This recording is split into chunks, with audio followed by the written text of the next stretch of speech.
Muito boa noite, meus caros. Sejam bem-vindos para mais uma live aqui no meu perfil do Instagram. Hoje com um grande convidado, nosso grande amigo Taiguara Souza, para nós falarmos sobre um tema muito importante que é os ataques ao poder pontifício, a relação entre o poder espiritual e o poder temporal. Então vamos aguardando aí o pessoal chegando. Vamos aguardar também o nosso amigo Taiguara para nós iniciarmos essa conversa aí que eu tenho certeza que todos vocês vão gostar muito. Áudio ok, som ok, vocês podem me confirmar aqui. Tudo certo, meus caros?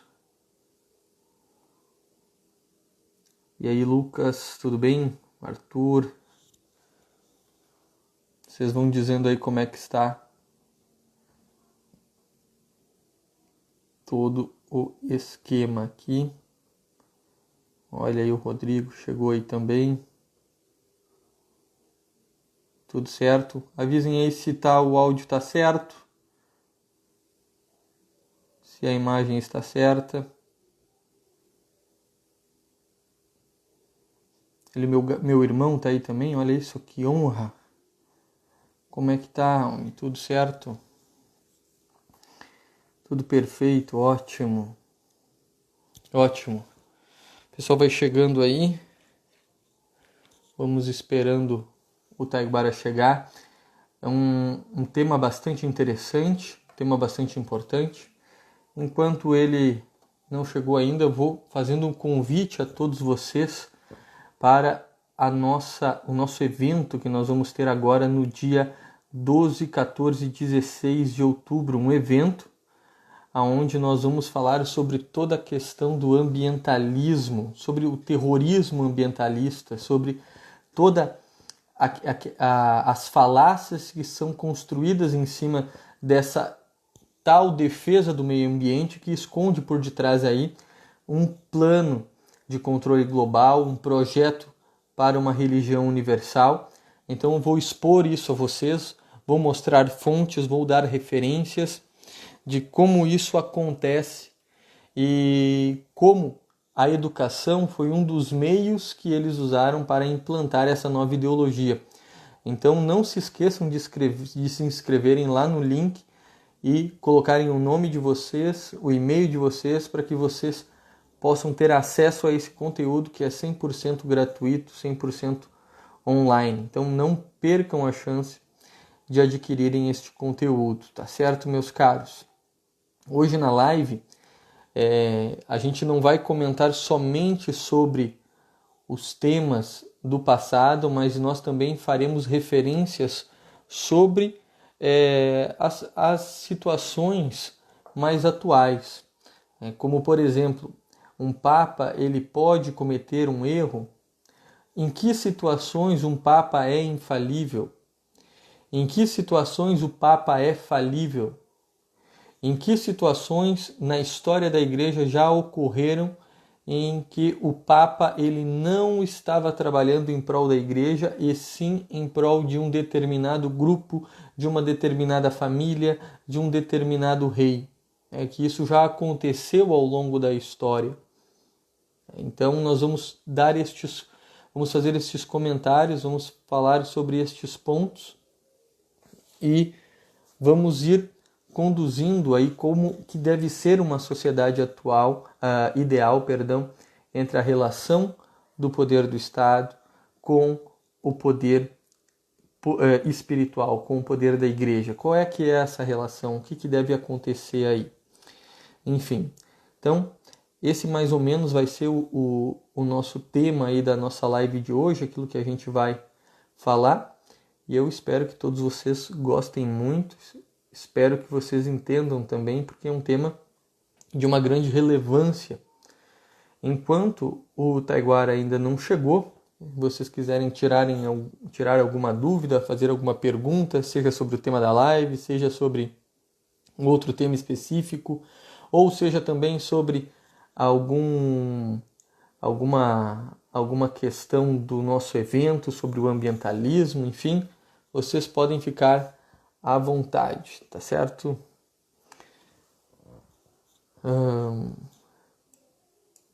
fiquem à vontade.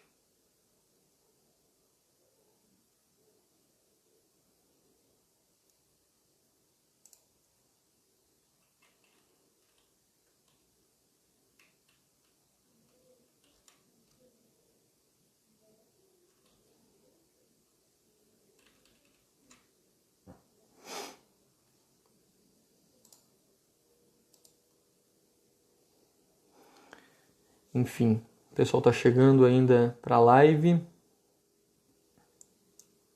Taiguara disse que vai se atrasar aqui uns minutinhos, mas daqui a pouco ele já estará entre nós.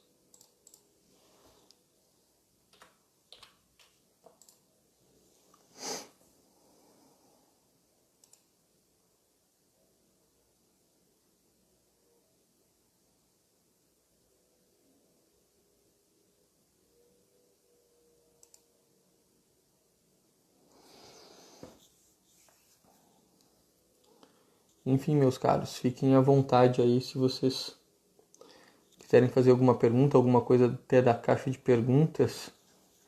Deixa eu ver aqui se eu consigo responder aqui alguma coisa. Ó, vamos ver como é que funciona isso. Eu nunca fiz essa questão de responder ao vivo. Ah, olha só que interessante. É assim que funciona. Bom, enquanto o Taiguara aí não chegou, a gente vai respondendo. Quanto dá o jogo do Grêmio hoje? Nem sabia que o Grêmio ia jogar hoje. Bah, eu tô muito perdido. Sou gremista, o gremista mais perdido do Instagram. O Júnior deve ficar louco.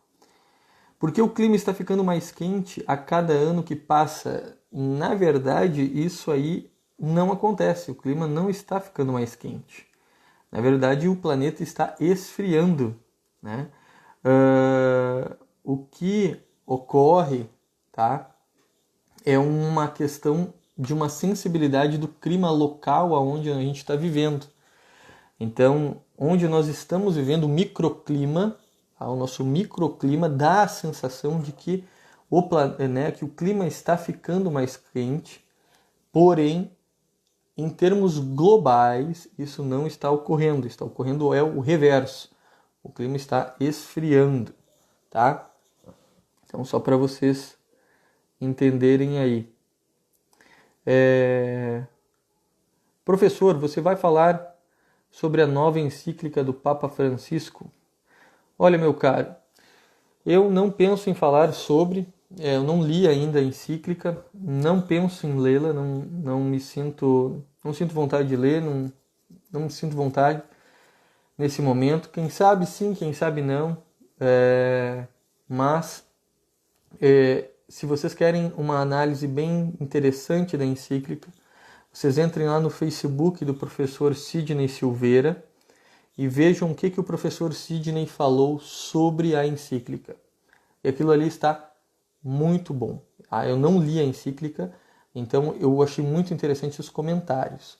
Então, os comentários deles foram muito bons e pelos comentários deles eu já vi que é uma encíclica muito difícil de entender.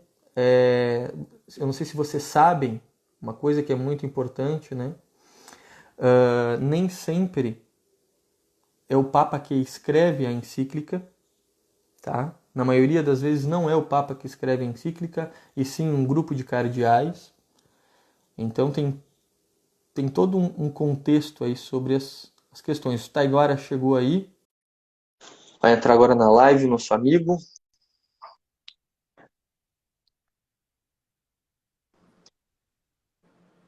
E aí, meu irmão, tudo certo? Olá, tudo bem? Tudo Como bem, vai? graças a Deus. Tudo Graças a bem. Deus. Que bom que deu tudo certo. Estamos aí. Algumas vezes ocorrem uns erros assim de o Instagram ele me corta assim e só aparece metade da minha cara. Tá tudo Eu certo, acho tá que me se vendo por. você ajustar aí, resolve, Deixa não? eu... Não, às vezes ela dá um zoom assim muito. Ixi, caiu aqui do tripé. Ah, esse tripé é Olha aí. muito. Ai. Hum. tá, Porque quando tá. ajusta o ângulo aí, ele já se encontra aí no seu. Que às vezes ele dá um zoom muito próximo, assim, só aparece a minha cara, assim, eu estava fazendo uma live com o padre José Eduardo, tinha uns 10 minutos falando, só aparecia o meu nariz, assim, tem uns bugs muito estranhos, muito estranho. Enfim, E aí, tudo tranquilo? tudo certo, meu irmão, tudo certo. Uma Graças a alegria Deus. tê-lo por aqui. Eu vou cortar os comentários aqui. O que deu aqui? Estranho. Apareceu uma. Meu Instagram sempre dá uns bugs. Enfim. Mas deixa aí, Mas deixa o pessoal aí comentando. tá. É que eu não consigo ver o teu rosto. Tá, as letras estão todas em cima aí. Mas enfim. É uma alegria muito grande estar com você aqui essa noite, tá? Agora fico muito feliz aí pela sua disponibilidade. Sei que é corrido. Para a gente falar de um tema muito interessante e que eu acho que tem tudo a ver com o atual momento que a gente também vive, porque há uma luta entre o poder temporal e o poder espiritual desde o início da história da igreja, e que muitas vezes as pessoas acham que isso desapareceu do nada e que isso não existe atualmente, que não há forças que tentam influenciar a igreja, que há tentativas de infiltração, tentativas de influência dentro da igreja.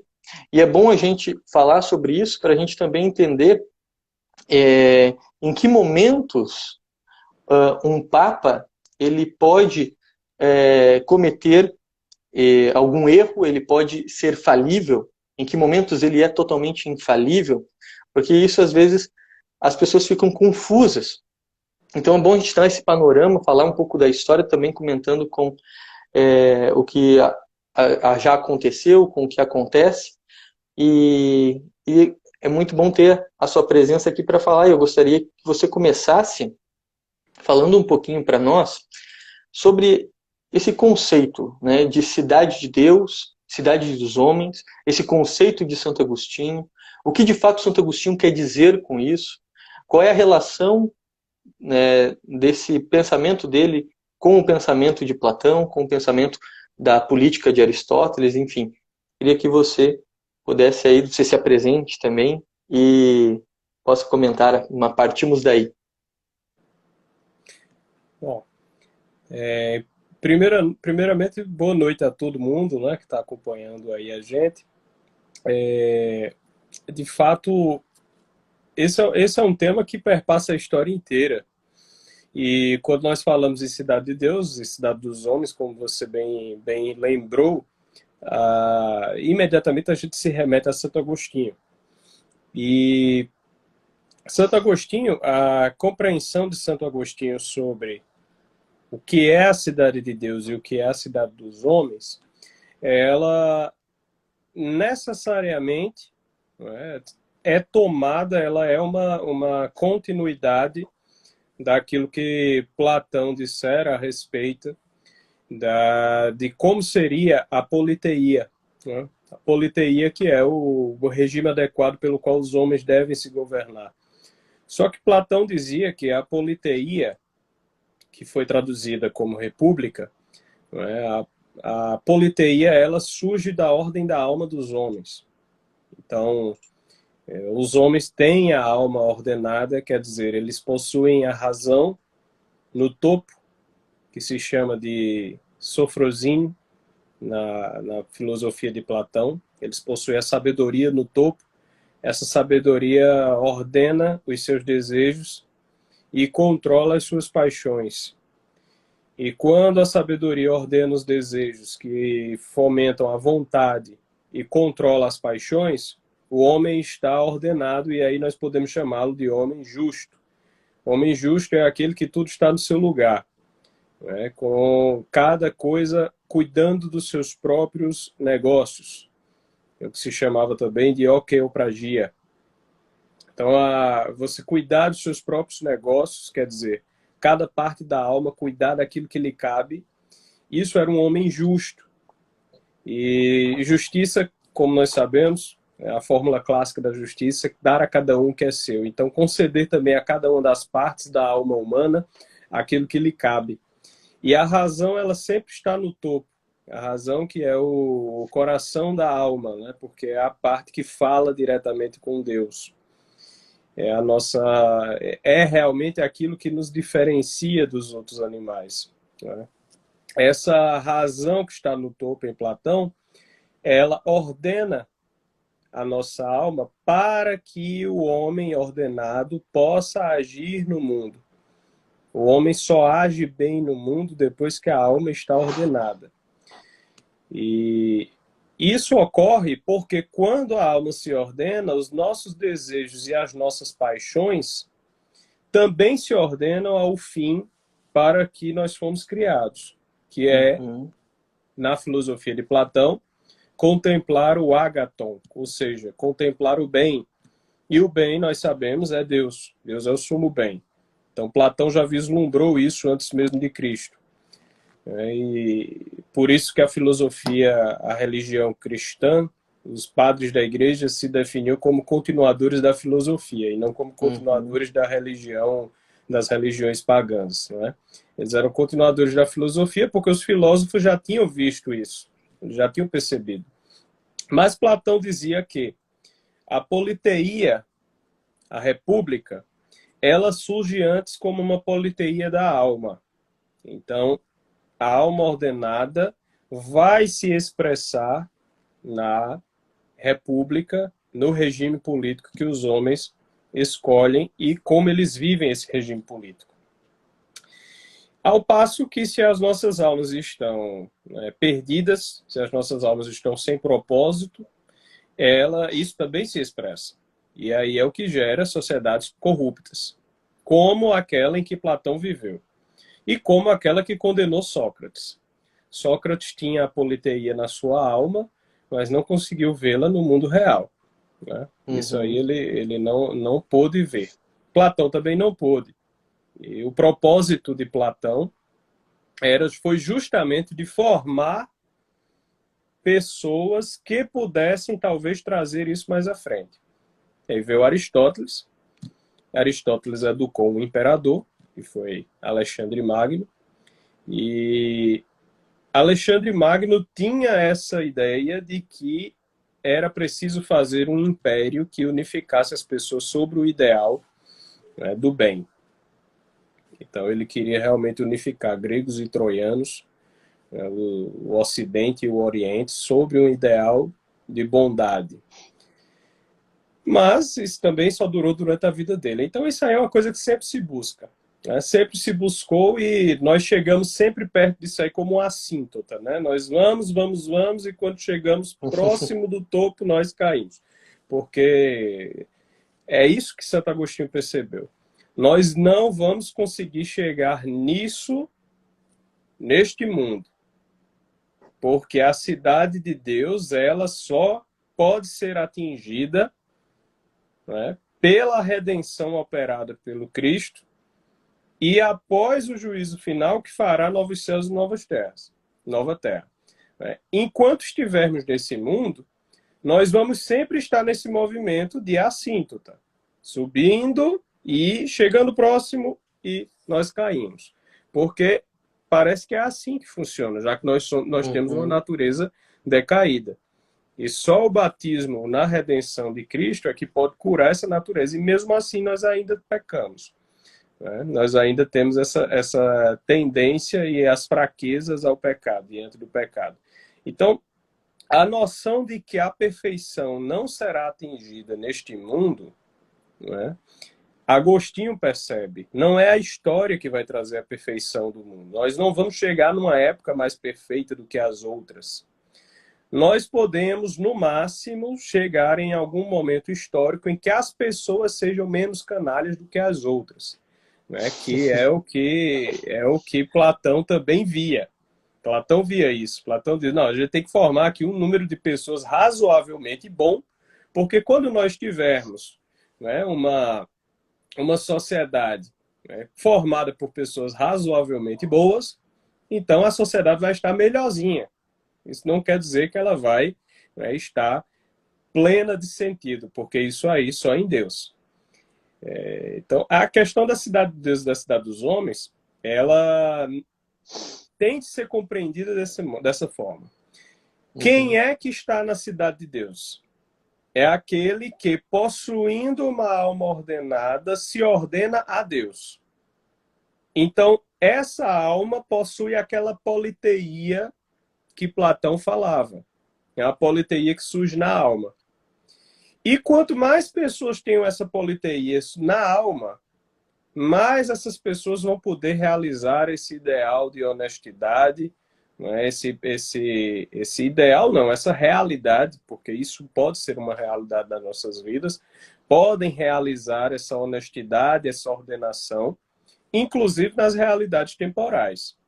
Agora, quem não possui a alma ordenada a Deus não possui essa politeia que Platão falava. Então, esse daí ainda está muito preso às situações do mundo. E são esses que se encontram na cidade, né, dos homens. É claro que eu não vou entrar em detalhes aqui sobre a questão Sim. também do estoicismo, né, que há também uma Santo Agostinho causou muita impressão nele a leitura de Cícero, né, e Cícero era um estoico. E Cícero tinha, os estoicos tinham, né, uma noção, né, de cosmos, do qual nós fazíamos parte. O que era o cosmos? O cosmos é o universo. Nós somos parte desse universo. E a alma humana era apenas um fragmento, Uhum. não é? Um fragmento do universo, que eles chamavam de apospasma. Então, quando nós, por eles entenderem assim, nós não tínhamos muita divergência em relação ao cosmos, não é? Não éramos compreendidos como pessoas individuais. Mas Santo Agostinho olha para isso aí e diz, não, nós temos uma alma individual. Isso aí nós sabemos que sim, né? Mas isso aqui não está completamente errado. Você realmente, através da ordenação da sua alma, pode fazer parte de um cosmos diferente, que no caso seria a cidade de Deus. E pela sua desordenação, você pode fazer também parte de um outro cosmos, que é o cosmos desordenado, o caos. Não é? Então, isso aí também há essa influência, né, do estoicismo. Sem descer a minúcias, basicamente é isso que é a cidade de Deus, a cidade dos homens. Eu acho que não é o tema da live, mas você comentou algo que é muito importante e que faz com que a gente compreenda de maneira mais fácil o porquê que o catolicismo ele não é uma ideologia. Porque a ideologia ela é a adaptação da realidade a partir de uma filosofia, de uma ideia. Então Isso. você adapta a realidade dentro da ideia. E como você falou, a igreja ela não foi a continuidade de uma religião. O catolicismo não foi a continuidade de uma religião, mas da sabedoria dos filósofos, daquilo que existe, que não tem nada a ver com perennialismo, que quem fala isso não entende, da filosofia perene, ou seja, da filosofia de sempre. Então, Isso. Santo Agostinho e São Tomás foram lá e pegaram isso. Por isso que o catolicismo não é ideológico. Então, há um erro quando você tenta comparar o catolicismo como uma ideologia. Ah, ele é ismo, ele é ideologia. Ou é ensinado muitas vezes dentro da escola, pelos professores e tudo mais. Ah, o catolicismo é uma ideologia. Não é uma ideologia, porque ele é uma explicação de uma realidade que existe de fato, não que é adaptável. Então esse algo muito interessante assim que você comentou, eu acho importante destacar. E falando, para a gente fechar esse Só ponto, já para claro, tomar esse gancho que você trouxe, eu vi que você estava falando, quando eu entrei, sobre a encíclica nova, né, do Papa, Fratelli Tutti, né? uhum. Eu dei uma olhadinha nessa encíclica e Eu fiz não uma cheguei a leitura, olhar ainda. eu fiz uma leitura transversal dela, né? E a encíclica não é ruim, tá? A encíclica é boa. Ela tem muita coisa interessante ali. Eu posso discordar de algumas opções linguísticas, algumas É, opções vocabulares. Eu entendo o professor. que está sendo dito, especialmente porque depois né? Ele explica aquilo ali e eu compreendo. Mas existem algumas opções vocabulares que eu não seria adepto porque abre margem para outras interpretações. Por exemplo, utilizar o termo sociedade aberta. Eu não gosto desse Uhum. termo, porque sociedade aberta nós sabemos o que é. É um ideal globalista da Open Society, né? Isso aí nós sabemos. Então eu não utilizaria esse termo. Mas eu entendi o que está sendo dito ali. O Papa Francisco tem muito essa coisa de querer pegar os termos atuais e dar-lhes, ressignificá-los. Eu já vi ele fazer isso muito em pregações, em homilias, eu já vi ele fazendo muito isso aí. Nos Mas às vezes discursos isso isso não dá. acontece muito. Oi? Nos discursos isso acontece muito. Sim, sim, ele pega uma coisa, ele até às vezes até diz, não, olha, hoje as pessoas falam isso, mas a gente deve entender dessa forma. Às Uhum. vezes ele até denuncia que ele quer fazer isso mesmo, ele quer dar um novo significado vocabular para o negócio, né? Então, a encíclica tem alguns problemas vocabulares, e mesmo assim não são tantos. Agora sim, eu fiz uma leitura transversal. Na leitura transversal que eu fiz dos trechos que vi, eu não considerei tão problemáticos, especialmente pelo contexto em que eles eram tratados. Agora, você veja, é uma encíclica que defende que a, a relação na comunidade das nações deve ser baseada, não é? Na soberania dos países, né, dos estados, deve ser baseado no privilégio de tradições regionais, no respeito às tradições regionais. Não é? Isso aí não é nada globalista, convenhamos. Não é? Se fala, sim, sobre as questões do como se compreende nesse mundo um, um livre mercado ao liberalismo, né? E aí muita gente chegou me perguntando, agora a gente pode dizer que o Papa é comunista porque ele está criticando o liberalismo. Eu digo, minha gente, mas liberalismo é ideologia também. Vocês Exatamente. estão julgando as coisas de uma maneira completamente errada. Pio IX Dizer, já havia condenado o liberalismo já há muito tempo. Leão XIII tem uma encíclica sobre isso, Leão pelo amor de XIII, Deus. a Rerum Novarum É, também. Então, não é esse o critério de ação. Agora, é uma encíclica que defende os idosos, que defende o nascituro, não é? Que defende o modo como defende a fraternidade entre os homens é um modo aristotélico de compreender as coisas. Quer dizer, a linha de fraternidade fundada na família, não é? Nas relações entre as pessoas, etc. Isso é Aristóteles, está na política de Aristóteles. Sim. Então, não é uma encíclica que eu, particularmente, na leitura transversal que fiz, não considerei tão ruim, como tanta gente está falando aí. Não é? Eu vi muitos comentários, muitos comentários. O que eu achei mais interessante foi um texto do professor Sidney Silveira, que ele colocou no Facebook, sobre a encíclica, realmente comentando os problemas do vocabulário. Porque o Uhum. vocabulário é sim, sim, não, não, talvez, todavia, entretanto, Isso. Tem fica muito esse problema. muitos problemas. Então, É. eu estava explicando antes de você chegar que muitos não sabem, mas as encíclicas, elas não são escritas pelo Papa em si. Na maioria das vezes, elas são encíclicas por uma equipe de cardeais que escreve encíclica. Inclusive, no caso do da Humani Vitae, do Papa Paulo VI, talvez as pessoas não saibam, mas caiu as duas encíclicas em cima da mesa do Paulo VI. Uma Uma encíclica escrita. que era uma que aprovava os anticoncepcionais e outra que condenava. Graças a Deus, pela inspiração do Espírito Santo, o Papa pegou a encíclica Humani Vitae Tem e uma vai coisa interessante sobre isso aí. enfrentar ele vai enfrentar uma repercussão do que nunca aconteceu na história de ter manifestação lá de membros da própria igreja contra o Papa porque ele foi contra os anticoncepcionais. Então, há isso. Para mim, o que ocorre é uma coisa que o Papa João Paulo II fazia muito. João Paulo II reescrevia quase toda a encíclica. Bento XVI fazia a mesma coisa. E o Papa Francisco Ele pega e eu acho que ele lê e assina. Talvez ele não mude, ou ele muda e fica muito confuso. Não, Muito confuso. eu confesso que eu acho que ele escreve sim, tá? Eu acho que ele Também pode, escreve. pode Porque ser. Porque é muito o estilo dele aquilo ali. É aquela coisa de falar dando voltas e às vezes você fica meio perdido ali dentro. Eu acho que esse é um dos grandes problemas. Eu não sou um grande admirador dos documentos de Francisco, confesso.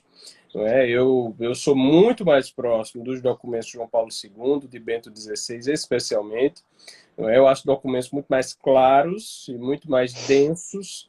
Não é? Mas nós temos que ser honestos, né? Uma encíclica, a Fratelli Tutti, eu fui dar uma olhada e ela fala de problemas reais. Né? Nós também não podemos ser. Muita gente acha que ser anticomunista é se tornar liberal, e não é assim. Exato. Nós não estamos nessa via. A gente também não vai defender um liberalismo, né, econômico que vá para as raias do imoralismo, né, do relativismo. A gente não defende isso. Isso não é católico. Então, olhar para problemas reais, né, como eu vi ela fazendo, ela tenta fazer isso, tem uma tentativa ali de diagnosticar vários problemas reais. Pronto, uma coisa que ele fala que está muito correta é a cultura do descarte. Certo. A cultura do descarte é uma coisa corretíssima. Você vê que existe, as pessoas são descartáveis hoje em dia. Não é se um idoso não serve. Ele usou um termo maravilhoso lá. Ele disse, olha, no mundo de hoje você descarta as pessoas que ainda não servem, no caso são os bebês, e as pessoas que Uhum. já não servem, que no caso são os idosos. E ele critica aí o utilitarismo, de ver que as pessoas só têm utilidade, né, só têm valor se elas puderem produzir bens econômicos, valor econômico. Isso é um absurdo. E agora, Sim. isso existe numa sociedade como essa. Então, ela tem alguns problemas vocabulários, tem. Eu até diria que podem ser muitos, porque o estilo de escrita de Francisco ele não tem tanta precisão, não é, terminológica. João Paulo II era filósofo, tinha uma precisão terminológica muito grande, e até assim ele resvalava de vez em quando. Né? E Bento XVI, aí não, aí ele tinha uma precisão teológica absurda, tá entendendo? Assim, a encíclica de Bento XVI, ela diz o que ele quer dizer. Qualquer documento dele, ele diz o que ele quer realmente dizer. Então, ali é uma precisão terminológica fora do comum. Nas de Francisco não tem. É por isso que eu, particularmente, não gosto dos documentos de Francisco. Eu não os estudo muito, eu prefiro dar uma olhada em outras coisas. Mas essa encíclica em si trata de problemas interessantes. Eu vou ler depois melhor. Isso tem a ver com o tema nosso, porque ela é uma encíclica de doutrina social. Né? Uma Isso. encíclica de doutrina social. E a encíclica de doutrina social é essencialmente uma encíclica que trata de moral aplicada à sociedade e aplicada à política. Porque as pessoas às vezes falam, por que o Papa se mete em política? Por que a igreja se mete em política? Como se a igreja não pudesse falar sobre isso. Na verdade, a igreja pode e ela tem autoridade e dever de falar sobre isso. Dado que a igreja ela deve orientar os seus filhos e deve orientar os homens na sua ação no mundo, no modo como eles agem, a prática. Se nosso Senhor diz que nós devemos, no Pai Nosso, ele diz, Pai Nosso que estás no céu, santificado seja o vosso nome, ou seja, não é? A maneira como nós adoramos a Deus. A igreja tem o dever de fazer isso, a liturgia, não é? Pai nosso que está no céu, santificado seja o vosso nome. Venha a nós o vosso reino. Olha que a gente pedir na cidade de Deus. Né? Uhum. Mas o que é isso também? Isso aqui é esperança. Então é aquilo que nós acreditamos que Deus vai nos dar. Né? E por último, seja feita a vossa vontade. Ou seja, aqui é que entra a ação humana. Porque nós queremos cumprir a vontade de Deus no mundo. Daí que a igreja tende a orientar essa vontade. E a ação do homem, ela é orientada pela moral. Logo, como a política, ela é um modo de agir do homem em relação ao seu semelhante, é evidente que a política também faz parte da circunstância moral do homem. Logo, a igreja pode se pronunciar sobre isso. Agora, isso sempre foi um problema. não é? Você que é um grande conhecedor da história da igreja, um exímio conhecedor da história da igreja, professor de história da igreja, você sabe, todos nós sabemos aqui, mas talvez as pessoas não saibam, que por defender essa autoridade moral da igreja, já teve papa que levou bufetada, né? Sim. A bufetada de Anhani, lá do Papa Bonifácio VIII. O Papa Bonifácio VIII levou uma bufetada dos enviados das tropas do rei Filipe o Belo, né? Porque não queria aceitar uma autoridade política maior do que a autoridade espiritual. O rei Filipe queria mandar no Papa, queria dizer o que é que o Papa tinha que falar. E queria utilizar o Papa para chancelar os seus interesses em face de outros reinos. E Bonifácio VIII não Exatamente. aceitou, né? Então, o que é que fizeram com ele? Mandaram lá para Anhani, que era Anhani, né? Que era a cidade em que Bonifácio VIII tinha nascido e onde ele passava as férias. Mandaram para lá as tropas francesas, junto com inimigos do Papa na Itália, pedindo para o Papa renunciar. E o Papa disse, né, diante daquelas tropas, né, tá aqui a minha cabeça, tá aqui a minha tiara. Vou morrer, mas morrerei Papa. E foi nesse momento que ele levou uma bufetada, por causa da insolência dele diante do poder público, né, dos soldados. Levou uma bufetada, foi espancado, né, teve as vestes rasgadas na rua, foi agredido, preso. O povo tomou vergonha na cara só 3 dias depois. Né? Libertou o Papa, mas ele era um idoso já e ele levou uma surra tão grande que enlouqueceu. Ele morreu 1 mês depois, Uhum. né, sem reconhecer as pessoas, sem reconhecer os seus amigos, os seus familiares. E no seu lugar entrou Bento XI. Bento XI quis fazer uma investigação, morreu também, em circunstâncias misteriosas, envenenado, muito possivelmente. É provável.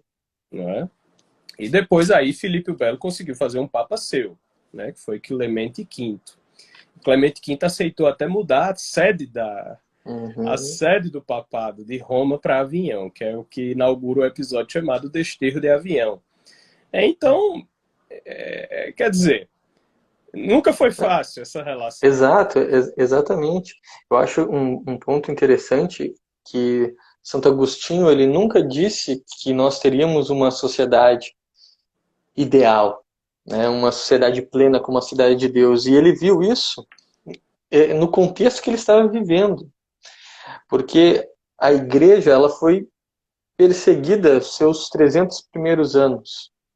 E quando ela cessa quando o Império Romano cessa a perseguição, a igreja começa, ela floresce de uma maneira tão grande que todo mundo começa a se converter.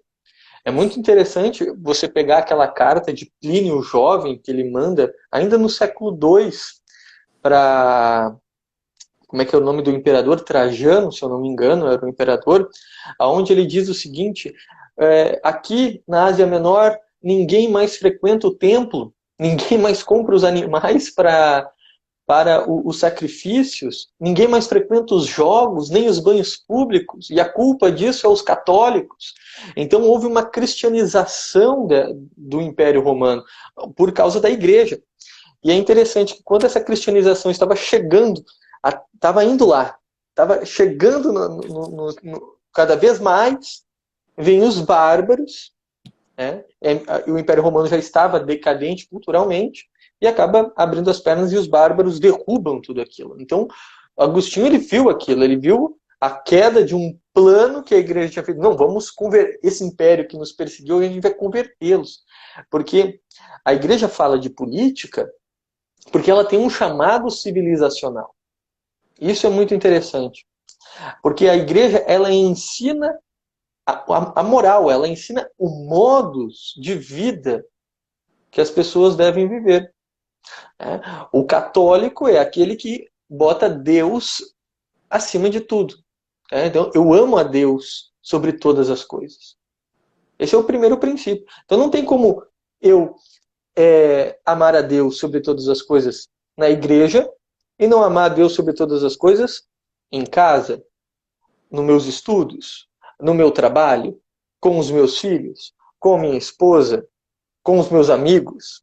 Se você de fato ama a Deus sobre todas as coisas, você vai amá-lo a todos os momentos. Então, é claro que as suas relações, o seu contato com as pessoas, a sua política, a sua comunicação, tudo vai ser guiado por isso.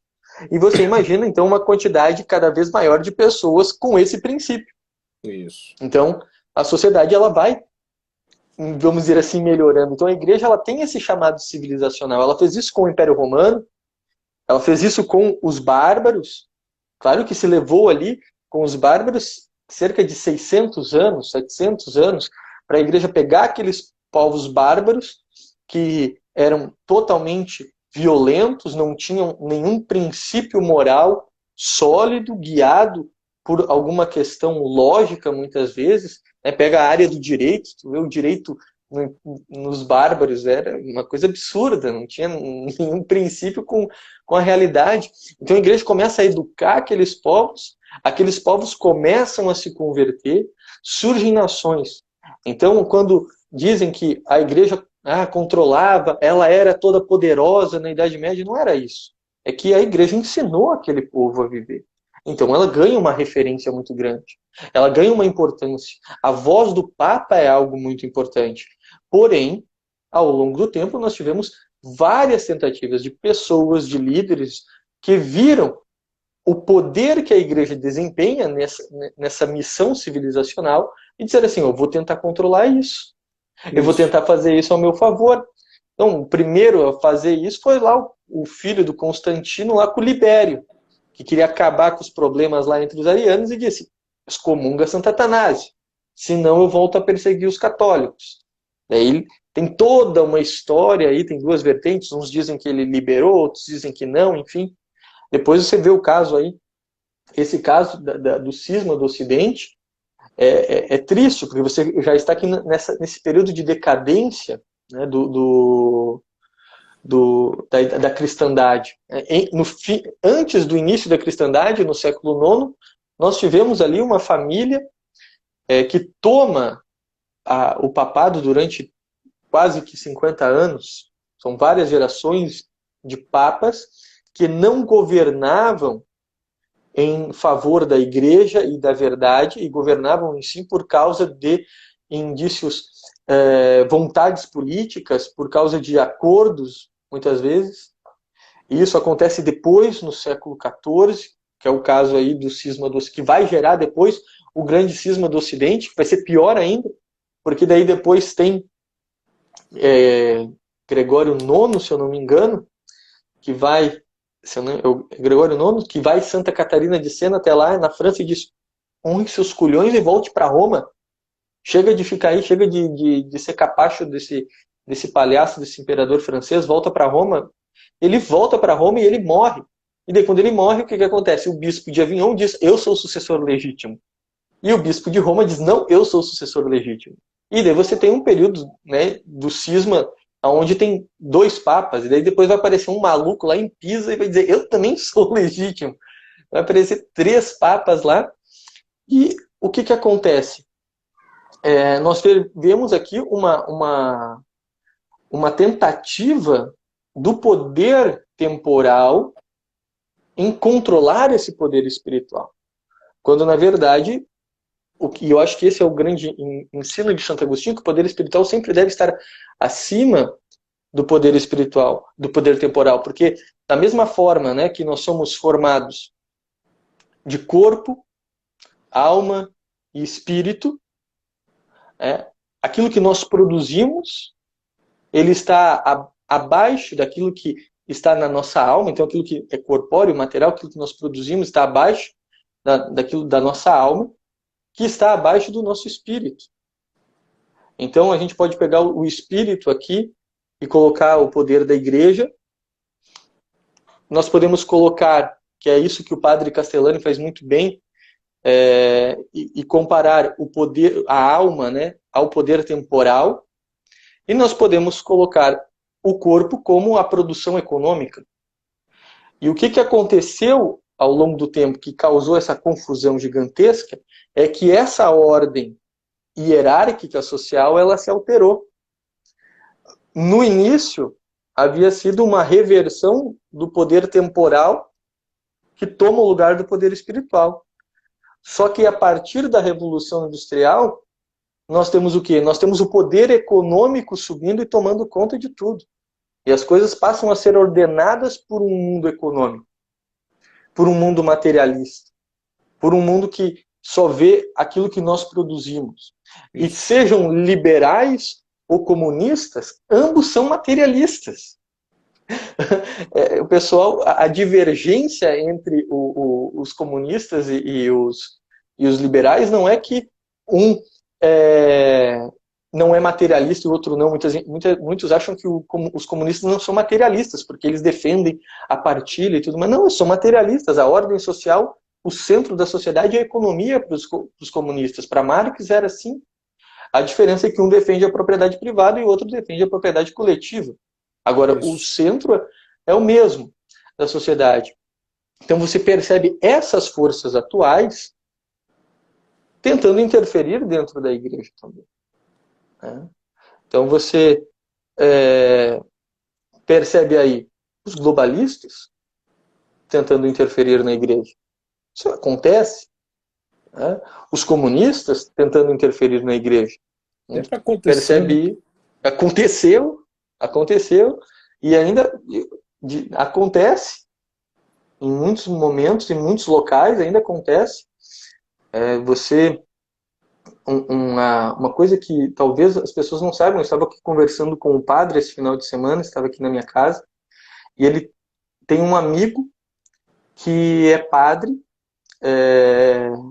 se eu não me engano, ele é da congregação do Verbo Encarnado, e ele está em Taiwan. Uhum. Está em Taiwan.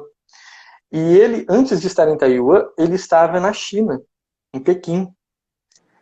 E eu perguntei, mas padre, existem católicos de verdade na China? Católicos que não são aqueles que são controlados pelo governo comunista? Porque tem lá uma tal da Igreja Católica Popular, que é a igreja do Partido Comunista. Há católicos de verdade lá? E ele começa a contar e a chorar como que era para esse padre poder fazer um retiro com os seminaristas. Calcula-se que há 1 milhão de católicos clandestinos na China. Ninguém sabe. Porque a organização deles, por exemplo, o padre entrava dentro do carro, eles vendavam os olhos dele, parava num lugar, mostrava o lugar, fechava, botava dentro do carro, vendava os olhos, viajava para um outro lugar, viajava horas, chegava lá, de repente, ele sentava na cadeira, tirava a venda, estava ele diante dos seminaristas para dar a palestra. E depois todo mundo saía desse jeito também, porque eles precisam evitar que alguém se infiltre. Você imagina, há uma tentativa até hoje de ataque, de domínio. Que coisa, né? Eu fiquei apavorado, assim, eu fiquei impressionado. E ele começou a falar várias coisas. Daí o que acontece? Ele acabou saindo e agora ele nunca mais pode voltar, porque se ele chega a voltar para lá, ele vai acabar sendo identificado. Então ele está em Taiwan atualmente. Então hoje existe isso.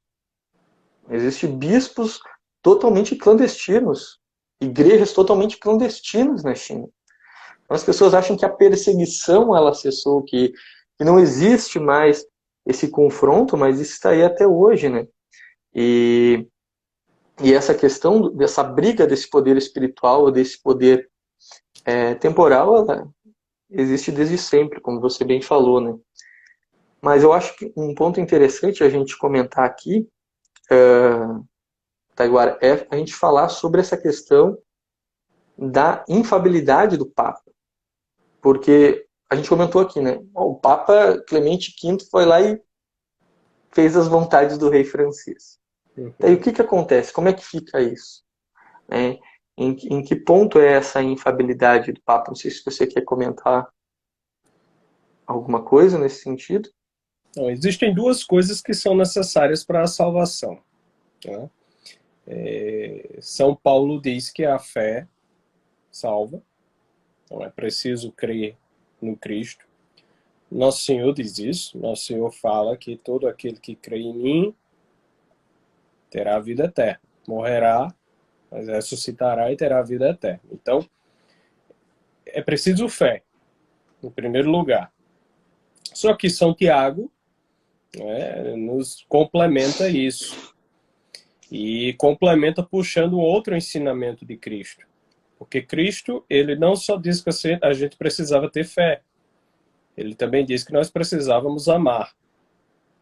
Né? E no Sermão da Montanha, ele enunciou uma série de preceitos morais, preceitos de nosso agir, como nós agimos como cristãos, daquela forma ali.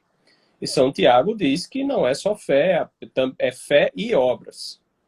Então, você diz que tem fé, mostre-me as suas obras. Daí que nós tenhamos necessariamente ter duas coisas para nos salvarmos, para nos apresentarmos diante de Deus. Fé em Cristo e obras segundo o amor de Deus. São as duas coisas que nós temos que ter. Logo, se nós temos que ter essas duas coisas e Cristo instituiu a igreja para a salvação dos homens, né? Instituiu a igreja sobre Pedro, e São Paulo diz que ela é a coluna sustentáculo da verdade. Então, se a igreja é o que sustenta a verdade e foi, né, instituída por Cristo como seu corpo místico para a salvação dos homens, a igreja não pode errar, pelo menos, sobre duas coisas. Aquilo que as pessoas devem crer e aquilo que elas devem fazer para viver o Sermão da Montanha, como Cristo ensinou. Perfeito. Então, tem duas coisas que a igreja não pode errar. Né? Ela pode, sei lá, falar uma coisa ou outra que a gente possa discutir. Olha, não é bem assim em relação à dívida pública. Né? Dívida pública não é uma... Cristo não disse que nós precisávamos não furar o teto de gastos para poder se salvar. Então... Deixa eu pegar um exemplo aqui bem prático, assim, bem atual. Devemos diminuir ou não a emissão de gás carbono? Pronto, isso aí não foi considerado no Sermão da Montanha, né? Não tem nada a ver. Aquecimento global. Aquecimento global não foi considerado no Sermão da Montanha. Pandemia de coronavírus não foi considerado. Então, assim, essas questões, né, corriqueiras, né, relacionadas a matérias de ampla discussão, sobre as quais ninguém tem uma proposta muito clara, isso aí não está dentro das coisas básicas que Cristo disse que nós precisávamos ter para nos salvar. E ele disse, isso aqui é o mínimo. O mínimo é, você tem que crer em mim e você tem que fazer o que eu estou lhe dizendo aqui. Cumprir os 10 mandamentos e o Sermão da Montanha. Pronto, são as duas coisas que você tem que fazer. Fé e moral. Então, a fé correta e a moral correta. São essas as duas coisas. Se essas são as duas coisas, a igreja é o fundamento, a coluna e sustentáculo da verdade, ela não pode errar sobre essas duas coisas. Por que ela não pode errar? Porque Cristo prometeu que ela era o meio de salvação que ele tinha deixado aqui. Então, é pela promessa de Cristo que ela não pode errar nessas duas coisas. Aí nós vamos para outra questão. Se Cristo disse que a pedra sobre a qual ele fundou a igreja era o Papa, né, São Pedro, tu és Pedro, sobre esta pedra edificarei a minha igreja, e aí ele instituiu o papado, sendo a igreja, voltamos aqui, a gente está construindo um raciocínio, sendo a igreja coluna e sustentáculo da verdade, não podendo errar sobre o que as pessoas devem crer para se salvar e o que elas devem fazer para se salvar, as obras que elas devem apresentar diante de Deus, não é? E se o Papa é a pedra sobre a qual Cristo fundou a igreja, logo essa garantia de não errar sobre essas duas coisas, sobre esses dois núcleos de pensamento, de ensino, essa garantia foi dada também ao Papa. Agora, foi dada de uma maneira muito especial, porque ele é a pedra sobre a qual se fundamenta a igreja. Então, foi dada a ele de forma plena. Né? Daí que nosso Senhor diga, eu te darei as chaves do reino dos céus, e tudo que ligares na terra será ligado no céu, tudo que desligares na terra será desligado no céu. Quer dizer, ele tem o poder de ligar e desligar. Pedro, se você disser que isso aqui está abrindo a porta dos céus para o povo, o que abre a porta dos céus? Fé em Cristo e ações morais corretas de acordo com os 10 mandamentos do Sermão da Montanha.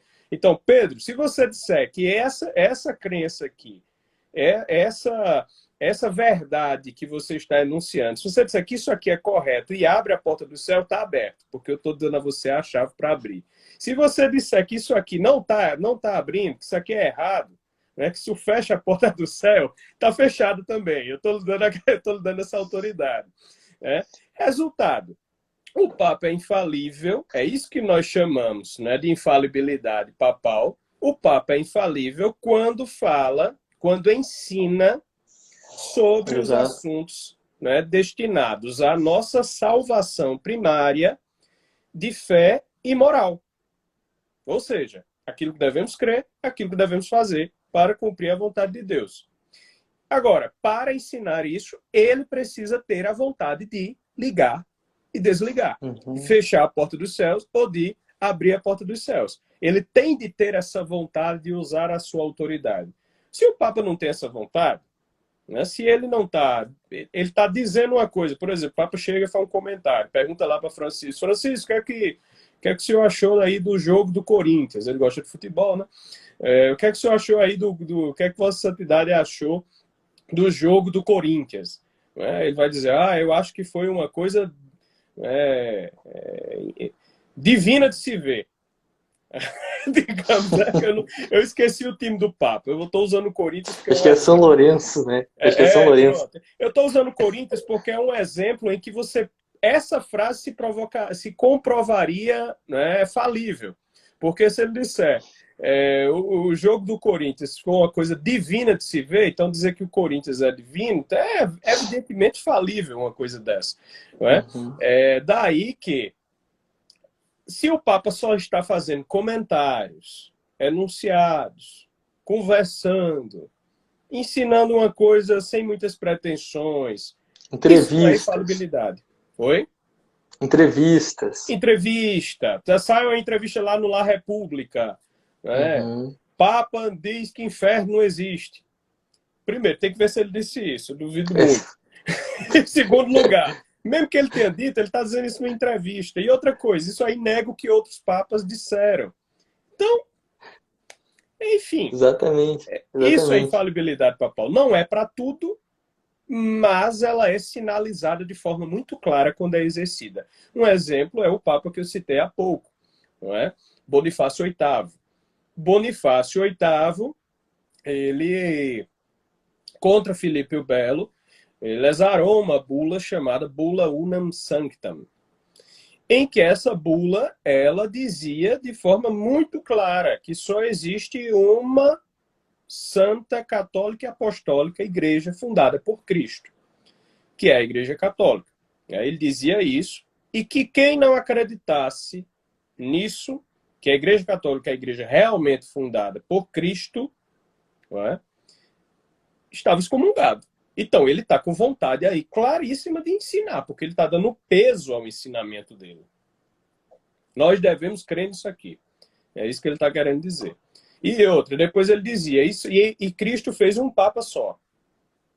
Não fez, ele colocou esse Papa como fundamento, como pedra sobre a qual fundou a igreja. Então, isso aí é vontade de ensinar. Quando o Papa usa essa autoridade, você citou outro exemplo. Né? Paulo VI, na encíclica Humanae Vitae. A encíclica Humanae Vitae, ela dizia, contraceptivos artificiais são errados.